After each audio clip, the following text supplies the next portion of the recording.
My wife doesn't respect me and humiliates me in front of my friends. Now she can't believe that I've reached the tipping point in our marriage and called the lawyers. My wife and I have been together for almost 20 years, and our bedroom has been on a slow but gradual decline for the last 15 years. We sat down and had the talk a few months ago, where we hashed out the details of trying to rekindle the spark we once had. One of the main things we both agreed upon was the need for date nights as well as other things. Things seem to improve, albeit only marginally. Again, I'm the one initiating things, and 90% of the time I get shot down. The usual excuses followed, i.e. too tired, not in the mood, the child is awake, he's 18 years old, not feeling very well, and my personal favorite, we can't, as you've got to be up for work early in the morning. Anyhow, we persisted with the date nights. Out of 9 that I organized over the last 2 months, my wife canceled 7 of them, often without notice. Some were even planned weeks in advance, when she'd breeze in after her work shift and announce she was going out with her friends. When I mentioned the date night we'd had planned, she claimed she'd simply forgotten, despite it being marked on the calendar on the fridge. Again, her idea. So on to this weekend. I've spent the last 2 weeks setting up a date night, so picture this: a whole weekend away, a suite in a 5-star hotel, dinner at a fancy Michelin star restaurant, tickets to the theater, even shopping for some fancy clothes. So I pick her up after work. I've packed some casual clothes for us both, toiletries,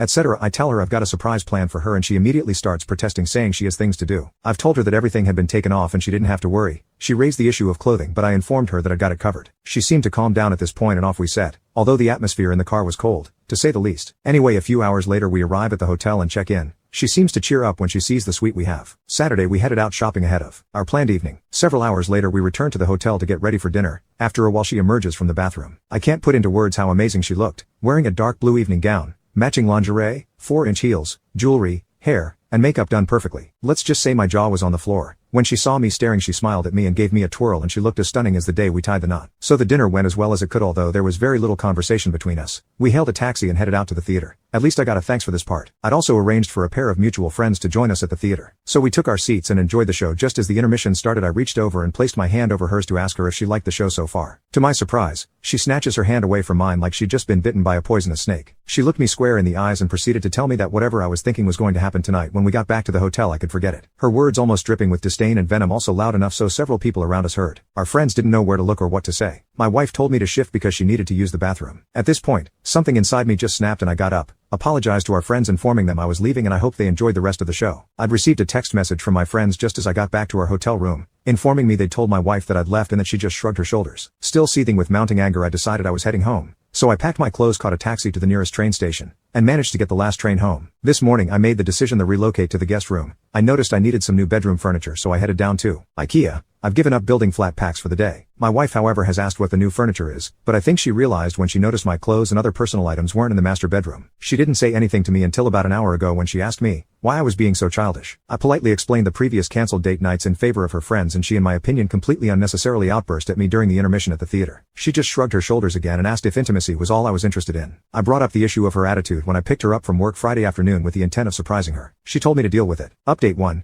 My wife's best friend contacted me and asked what had gone on, as apparently my wife had told her only part of what happened. So I filled her in on all the gory details. To say she was shocked was an understatement. She proceeded to ask me what I planned to do, considering I was planning a trip to Paris for our anniversary later in the year. I stated that the trip wasn't going ahead because of her actions at the theater. My darling wife still hasn't apologized for her actions/outburst. She still claims that she may have overreacted slightly, to her exact words. Beth promptly called my wife and put her on speakerphone. Beth then proceeded to tear her a new one and, to add insult to injury, spilled the beans about the proposed trip to Paris for our anniversary. My wife proceeded to gush, saying that she knew I'd get over it as I couldn't say no to her. Her happy mood disappeared when Beth informed her that I'd canceled the trip not 10 minutes ago. I've also spoken to a solicitor concerning a separation and eventual divorce. I recently renewed my passport, and when it arrived, my wife's first reaction was to ask if the trip to Paris was back on. I replied, or rather snapped back at her, that no, it wasn't back on and the possibility of it ever being planned again was virtually zero. She then proceeded to ask if that was the case and why did I bother renewing my passport. I replied by stating that I have almost 2 months of holiday time saved up from last year and this year, so I'm planning on flying out to California to see an old friend. Her jaw dropped to the floor. She appeared to be trying to say something, but nothing was coming out. Yesterday morning when I got in from work, I found her sitting at the kitchen table along with Beth. My wife appeared to have been crying by the look of her eyes and face. I then reached into my bag, pulled out 2 A4 envelopes, and placed them on the table in front of her. I then explained the contents of the envelopes. The first one contained a rough draft of a separation agreement drawn up by my lawyer, which would likely end in us getting divorced. At hearing my words, she started bawling her eyes out again. Her friend calmed her down and asked her what she thought I'd do, as she mentioned that during our conversation Beth had picked up on my cold demeanor and tone. Beth also suggested that my wife had pushed me too far when she humiliated me in front of our friends after I went to the trouble of organizing everything, which, it turns out, by my wife's admission, was something she'd wish I surprised her with. After my wife calmed down, I proceeded to explain that the second envelope contained a list of marriage/personal counselors and instructions for her to choose one. She was then given the ultimatum to choose one of the envelopes.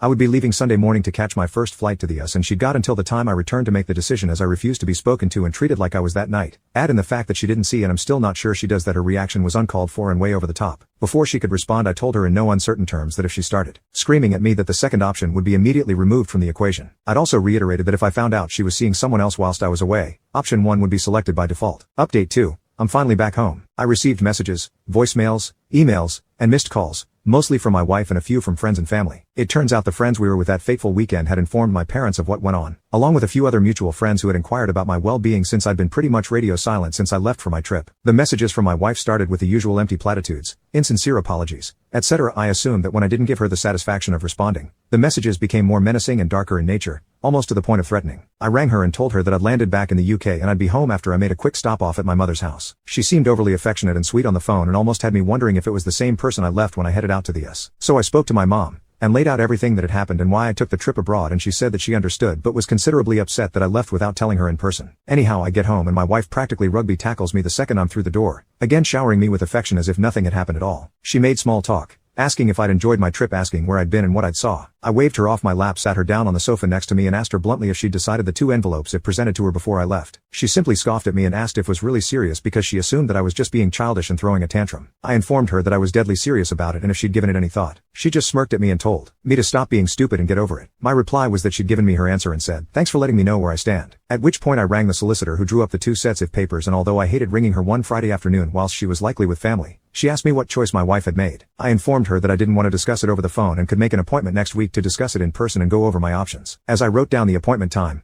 I caught my wife staring daggers at me and looking so red in the face that I thought she might be on the verge of either having a stroke, heart attack, or both. After I'd finished the call, I turned to face her, and before she had time to say anything, I told her she'd made her choice and that I was serious about it. Later, I heard on the phone sobbing to her best friend about the situation, asking for help on how she could fix the situation. I couldn't hear the other half of the conversation, but from the sobs my wife was making, I could only assume that the advice wasn't what she wanted to hear.